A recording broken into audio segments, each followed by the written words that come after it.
Welcome to day 81.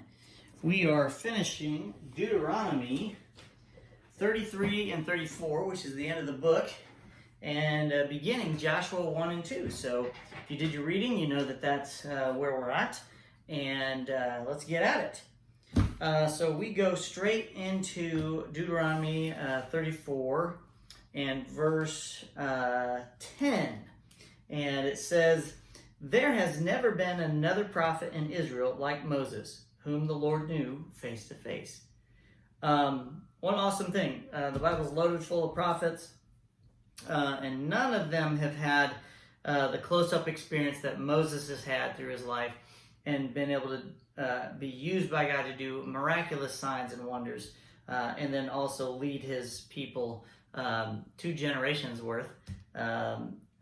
Seeing the first generation not be able to get to the promised land, but they got out of Egypt, and the second generation be able to get to the promised land. So what an amazing feat that was, and he actually got to see God and talk with God, and he went up to the mountain and died. So nobody knows really where that's at, but another reason he may be one of the 2 witnesses in the end time. So that next December we'll talk about that. Okay, then we get into Joshua right away, chapter 1 and verse 9. What is it that I want to talk about in chapter 1, verse 9? It is the command. So, this is my command. Be strong and courageous. Do not be afraid or discouraged, for the Lord your God is with you wherever you go. So, be strong and courageous. It says that multiple times in this reading, and that's a command by God. And in this day and age, with what's going on, there are people who always ask, well, why not? Why aren't you scared? I'm not scared because God's in control of all this. We know just in this little amount that we've read, God's in control, not us. If it's our time, it's our time. If God wants us in heaven, then we're going. Amen. So, next thing, we got our colors list. We need to add scarlet to this list again. We got scarlet on there, but add this reference, Joshua 2:18. And it says, "When we come into the land, you must leave the scarlet rope hanging from the window through which you let us down." Awesome. And then the next thing, and I hope you question this. It goes on and it says, "And all your family members, your father, mother, brothers, and all your relatives must be here inside the house. If they go out in the street and are killed, it will not be our fault. But if anyone lays a hand on the people inside this house, we will accept the responsibility of their death.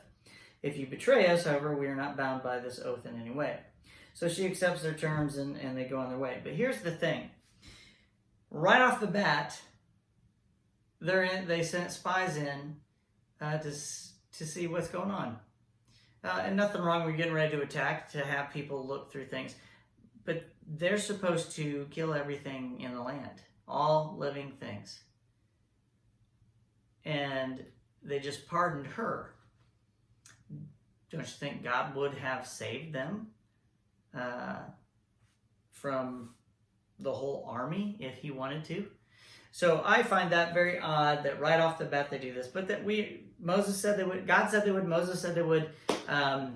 It's obvious as you read through the Bible. They had no intention of following God totally, and this is one of those things. They pardoned the lady and they let her live, and her relatives, whoever was in the room when they go in to destroy the Jericho. So what a crazy thing, or whatever town they're in. So.